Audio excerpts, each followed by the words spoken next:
Hello everyone, स्वागत है आप सबका हमारे यूट्यूब चैनल पर।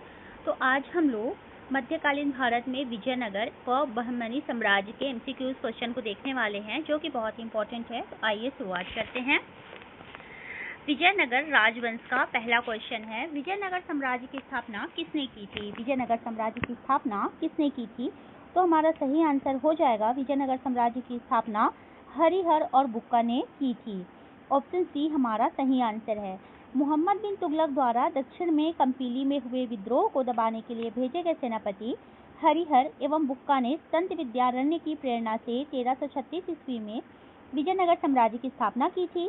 हरिहर एवं बुक्का पहले वारंगल के काकतीय शासक प्रताप रुद्रदेव के सामंत थे। विजयनगर साम्राज्य की राजभाषा तेलुगु थी। तो विजयनगर साम्राज्य के संस्थापक कौन है? तो हरिहर एवं बुक्का थे। बढ़ते हैं अगले क्वेश्चन की ओर। निम्नलिखित कथनों पर विचार कीजिए। नरसिम्हा सुलुभ ने संगम वंश का अंत किया और उसने राज सिंहासन छीनकर सुलुभ वंश का आरंभ किया। दूसरा है, वीर नरसिम्हा ने अंतिम सुलुभ शासक को गद्दी से उतारकर राज सिंहासन छीना। तीसरा है, वीर नरसिम्हा के उत्तरवर्ती उनके अनुज कृष्णदेव राय थे। चौथा है, कृष्णदेव राय के उत्तरवर्ती उनके अर्ध भाई अच्युत राय थे। उपर्युक्त कथनों में से कौन से कथन सत्य हैं? हमें उपर्युक्त 4 कथन में से सत्य कथन का चुनाव करना है। तो हमारे चारों ही कथन सत्य हैं, तो अर्थात हमारा ऑप्शन डी सही हो जाएगा, उपर्युक्त सभी। Option D is the correct answer. Vijayanagar पर संगम, सालूब, तुलुव एवं अराबिडु वंश ने शासन किया। संगम वंश की स्थापना 1336 ईस्वी में हरिहर एवं बुक्का ने की, जो 1485 ईस्वी तक रहा। सालूब या सुलूभ नरसिंह ने 1485 ईस्वी में संगम वंश का अंत करके सालूब वंश की स्थापना की। सालूब वंश के सेनापति वीर नरसिंह सुलूभ ने सालूब वंश को समाप्त करके 1505 ईस्वी में तुलुव वंश की स्थापना की थी। वीर नरसिम्हा का उत्तराधिकारी उसका छोटा भाई कृष्णदेव राय बना, जो 1509 ईस्वी में गद्दी पर बैठा। उसने अपना उत्तराधिकारी अच्युत राय को बनाया था। तुलुव वंश का अंतिम शासक सदाशिव राय था, जिसको अपदस्थ करके तिरुमल ने अराबिडु वंश की स्थापना करके पेनुकोंडा को अपनी राजधानी बनाया। चलिए अगले क्वेश्चन की ओर बढ़ते हैं। क्वेश्चन नंबर 3 पर आते हैं। निम्नलिखित में से किस स्थान के खंडहर विजयनगर की प्राचीन राजधानी का प्रतिनिधित्व करते हैं? किस स्थान के खंडहर विजयनगर की प्राचीन राजधानी का प्रतिनिधित्व करते हैं? तो ऑप्शन डी हमारा सही आंसर हो जाएगा, हम्पी। हम्पी का जो खंडहर है वो विजयनगर की प्राचीन राजधानी का प्रतिनिधित्व करते हैं। हम्पी मध्यकालीन हिंदू राज्य विजयनगर साम्राज्य की राजधानी थी। इसके खंडहर वर्तमान में बेल्लारी जिले में स्थित है। तुंगभद्रा नदी के तट पर स्थित यह नगर अब हम्पी के नाम से जाना जाता है और अब केवल खंडहरों के रूप में ही अवशेष है। यह नगर यूनेस्को के विश्व विरासत स्थलों में शामिल किया गया है।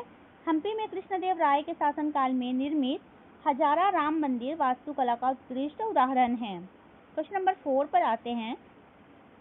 विजयनगर के किस शासक ने चीन के सम्राट के पास अपना राजदूत भेजा था? विजयनगर के किस शासक ने चीन के सम्राट के पास अपना राजदूत भेजा था? तो बुक्का प्रथम। ऑप्शन बी हमारा सही आंसर हो जाएगा, बुक्का प्रथम ने चीन के सम्राट के पास अपना राजदूत भेजा था। आइए इसका डेफिनेशन देख लेते हैं। 1374 ईस्वी में बुक्का प्रथम ने अपना एक दूत मंडल चीन भेजा था। संगम वंश की स्थापना 1336 ईस्वी में हरिहर एवं बुक्का नामक 2 भाइयों ने की। हरिहर के बाद बुक्का शासक हुआ, जिसने मदुरा को अपने साम्राज्य में मिला लिया था, जिसका वर्णन कुमार कंपन की पत्नी गंग देवी की कृति मदुरा विजयम में मिलता है। बुक्का ने वेद मार्ग प्रतिष्ठापक की उपाधि धारण की थी। क्वेश्चन नंबर 5 है, कृष्णदेव राय के दरबार में अष्टदिग्गज कौन थे? कृष्णदेव राय के दरबार में अष्टदिग्गज कौन थे? तो 8 तेलुगु कवि थे। 8 तेलुगु कवि तेलुगु साहित्य के 8 सर्वश्रेष्ठ कवि थे, जिन्हें अष्टदिग्गज के नाम से जाना जाता था। कृष्णदेव राय के दरबार में तेलुगु साहित्य के 8 सर्वश्रेष्ठ कवि रहते थे, जिन्हें अष्टदिग्गज कहा जाता था। अष्टप्रधान या अष्टदिग्गजों की मंत्रिपरिषद समाज के रक्षक कार्य में दृष्टि रखती थी। कृष्णदेव राय ने तेलुगु के प्रसिद्ध ग्रंथ अमुक्तमाल्यद या विस्तुविति की रचना की। इसके शासनकाल को तेलुगु साहित्य का शास्त्रीय युग माना जाता है। क्वेश्चन नंबर 6 है, प्रसिद्ध विट्ठल मंदिर जिसके 56 तक्षित स्तंभ संगीतमय स्वर निकालते हैं, कहाँ अवस्थित है? प्रसिद्ध विट्ठल मंदिर जिसके 56 तक्षित स्तंभ संगीतमय स्वर निकालते हैं, कहाँ स्थित है? तो हम्पी में। ऑप्शन सी हमारा सही आंसर हो जाएगा। हम्पी मध्यकालीन हिंदू राज्य विजयनगर साम्राज्य की राजधानी थी। हम्पी में विट्ठल मंदिर का निर्माण तुलु वंश के राजा कृष्णदेव राय ने करवाया था। इसके मुख्य हॉल में लगे 56 स्तंभों को थपथपाने पर उनमें से संगीत लहरियां निकलती है। हॉल के पूर्वी भाग में प्रसिद्ध शिला रथ है जो वास्तव में पत्थर के पहियों से चलता था। क्वेश्चन नंबर 7 है, विजयनगर साम्राज्य की वित्तीय व्यवस्था की सर्व प्रमुख विशेषता क्या थी?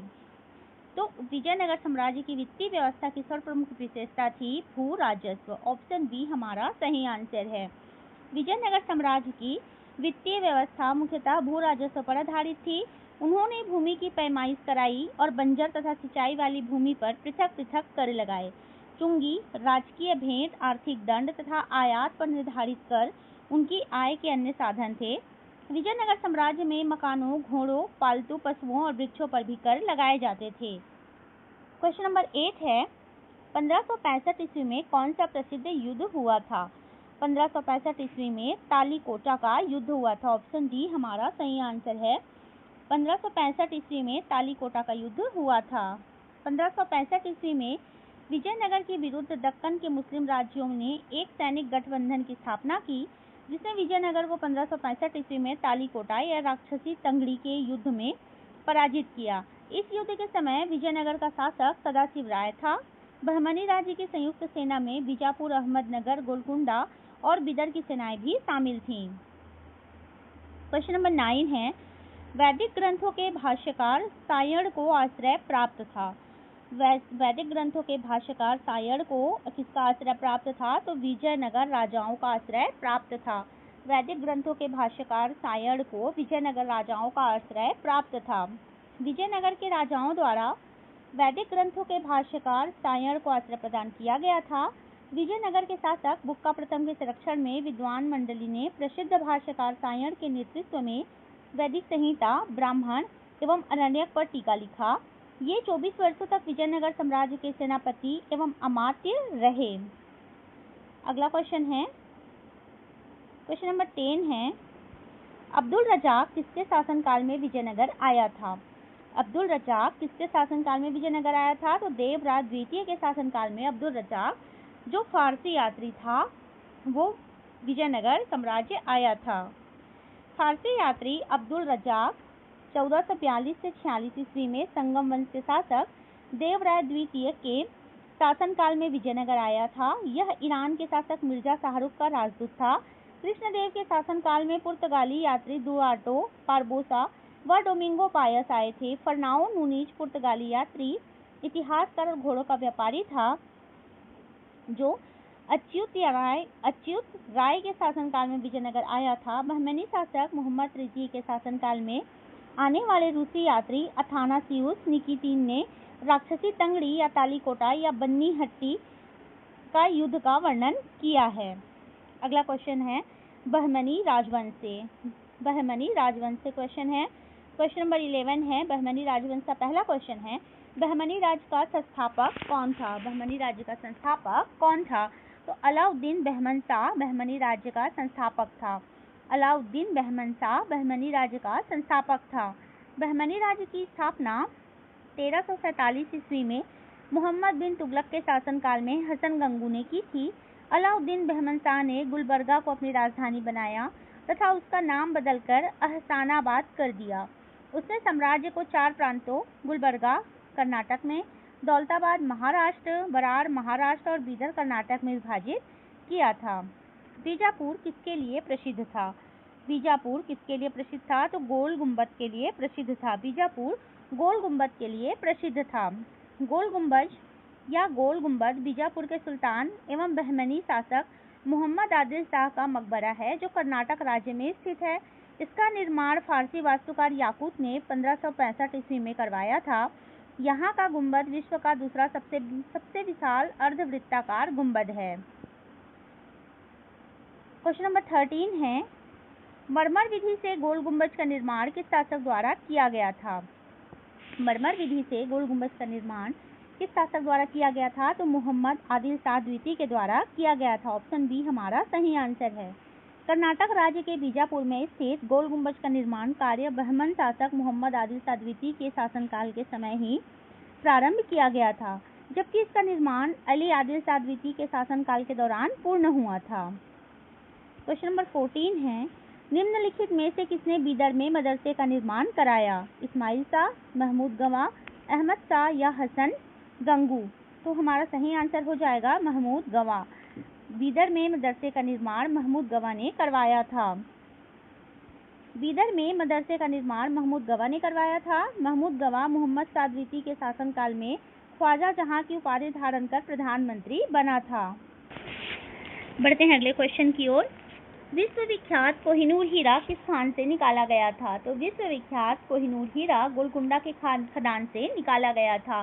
गोलकुंडा का जो खदान है वो कोल्लूर आंध्र प्रदेश में स्थित था। प्रसिद्ध कोहिनूर हीरा गोलकुंडा की कोल्लूर खदान से प्राप्त किया गया था। यह एक ऐतिहासिक नगर है जो एक किला एवं भग्नावशेष नगर है, लेकिन अभी भी कई देश कोहिनूर हीरा को अपना होने का दावा करते हैं। माफी चाहूंगी दोस्तों, यहाँ मिसप्रिंट हुआ है, यहाँ होगा होयसल। होयसल स्मारक कहाँ पाए जाते हैं? होयसल स्मारक पाए जाते हैं। तो होयसल स्मारक कहाँ पाए जाते हैं? हलेबीडु और वेल्लूर में। होयसल स्मारक कहाँ पाए जाते हैं? तो हलेबीडु और वेल्लूर में पाए जाते हैं। विष्णुवर्धन होयसल वंश का एक वीर और प्रतापी राजा था। उसने द्वार समुद्रम को अपनी राजधानी बनाया, जो आधुनिक हलेबीडु है, जो वर्तमान समय में कर्नाटक के हासन जिले में स्थित है। होयसल राजवंश की राजधानी होने के कारण यह होयसल स्थापत्य कला का अद्भुत केंद्र है। यहाँ के प्रमुख स्थापत्य कला के उदाहरण हैं होयसलेश्वर, केदारेश्वर मंदिर एवं चेन्नकेशव मंदिर, वेल्लूर। चलिए आगे बढ़ते हैं और देखते हैं क्वेश्चन नंबर 17। दक्षिण भारत के पोलीगार कौन थे? दक्षिण भारत के पोलीगार कौन थे? तो क्षेत्रीय प्रशासक और सैन्य नियंत्रक। दक्षिण भारत के पोलीगार क्षेत्रीय प्रशासक और सैन्य नियंत्रक थे। 16वीं से 18वीं शताब्दी के मध्य दक्षिण भारत के शासकों के द्वारा नियुक्त किए गए क्षेत्रीय प्रशासक और सैन्य नियंत्रकों के वर्ग को दी जाने वाली सामंतवादी उपाधि को पोलीगार कहा जाता था। दक्कन के मुस्लिम राज्यों के गठबंधन ने तालीकोटा में विजयनगर की सेना को पराजित किया। परिणाम स्वरूप इस क्षेत्र की शक्ति मुस्लिम शासकों तथा स्थानीय सरदारों के हाथों में आ गई। क्वेश्चन नंबर 18 है, निम्नलिखित युग्मों पर विचार कीजिए। पहला युग्म है, एक तरफ यात्री दिया हुआ है, दूसरे तरफ देश। तो नूनीज फारस के थे, अब्दुल रज्जाक पुर्तगाली थे, निकोलो कोंटी इतावली थे। उपर्युक्त में कौन सुमेलित है? हमसे ये पूछा गया है कि उपर्युक्त में कौन सुमेलित है। तो केवल 3 सुमेलित है। ऑप्शन डी हमारा सही आंसर हो जाएगा, निकोलो कोंटी, जो इतावली के से आए थे। 16वीं शताब्दी में पुर्तगाली लेखक फर्नाओ नूनीज ने विजयनगर की यात्रा की थी। फारसी यात्री अब्दुल रज्जाक ने देवराज द्वितीय के शासनकाल में विजयनगर की यात्रा की थी। इटालियन यात्री निकोलो कोंटी 15वीं शताब्दी की सदी के पूर्वार्ध में विजयनगर आया था। क्वेश्चन नंबर 19 है, किस बहमनी सुल्तान ने राजधानी गुलबर्गा से बीदर स्थानांतरित किया था? किस बहमनी सुल्तान ने राजधानी गुलबर्गा से बीदर स्थानांतरित किया था? तो अहमद शाह बहमनी ने।